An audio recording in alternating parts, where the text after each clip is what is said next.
Today we're going to talk about why bigwalk is not a friend slop and why it isn't on the same category as peak or little company or even repo.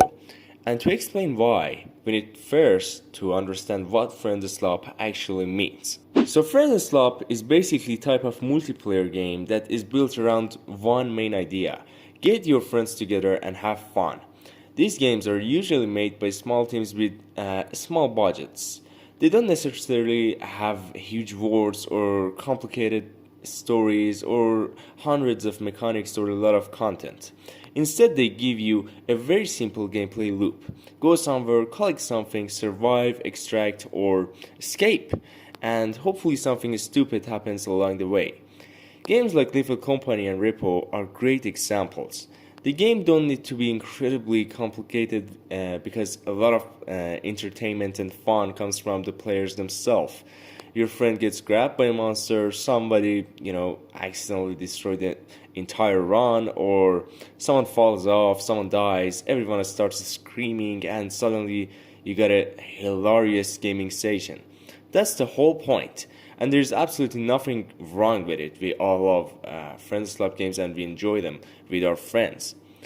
But let's get to the main topic. Why bigwalk look like a friendslop, but it isn't a friendslop?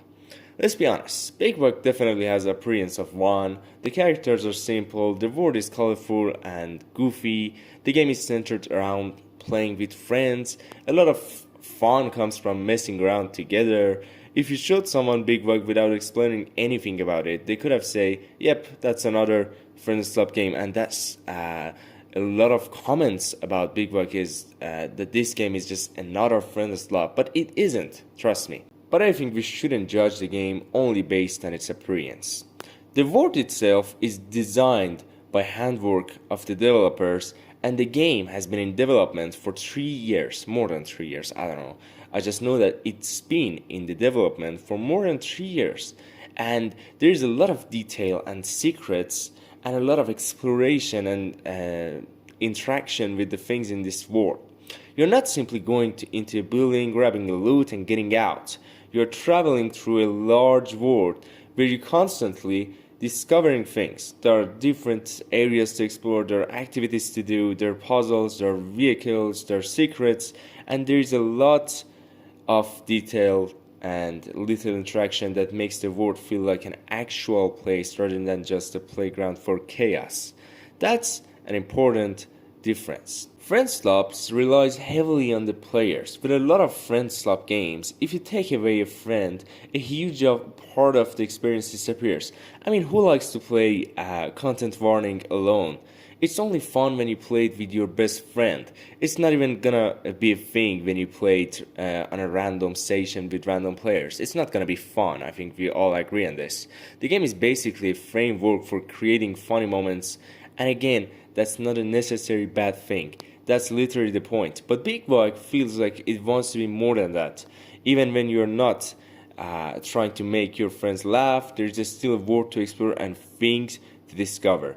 The game isn't constantly saying, here's something random, go make a funny video and make a content of it. Instead, it gives you a world and lets you figure out what you want to do with it.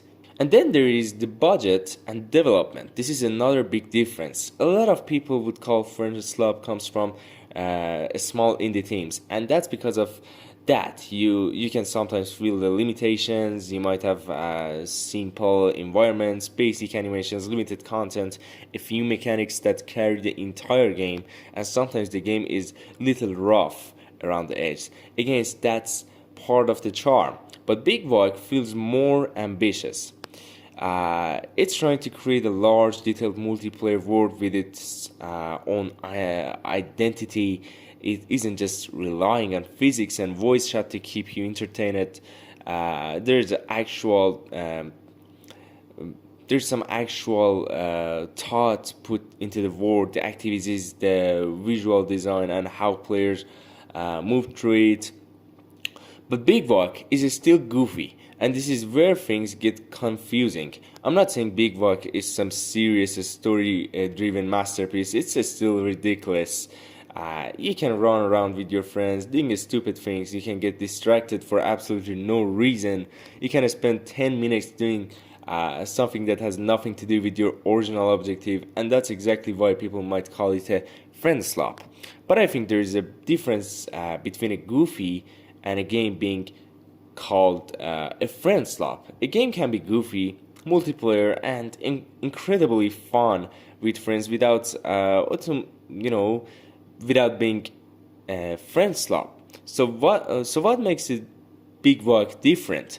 For me, it comes down to this: friend slop usually makes the friends the main content. Bigwalk makes the world and the experience the content. Your friends obviously make it better, but they're not doing all the heavy lifting. Big Buck definitely shares some DNA with friend-slop games. It's cheap looking in places, it's goofy, it's multiplayer focused, it's incredibly fun with friends, and it's absolutely has those moments where you're doing something completely stupid and wondering how you got there. But calling it a friend-slop just because it looks goofy and is fun with friends feels like we're missing the point. Because Big Buck is trying to build something bigger. It's not just a game where the friends create the fun. The it's a game where the world, the mechanics, and the friends all create fun together. And honestly, that's what makes Big Buck interesting. It might look like a friend slot, but underneath all goofy characters and chaos, there's still a lot more game here than you might expect.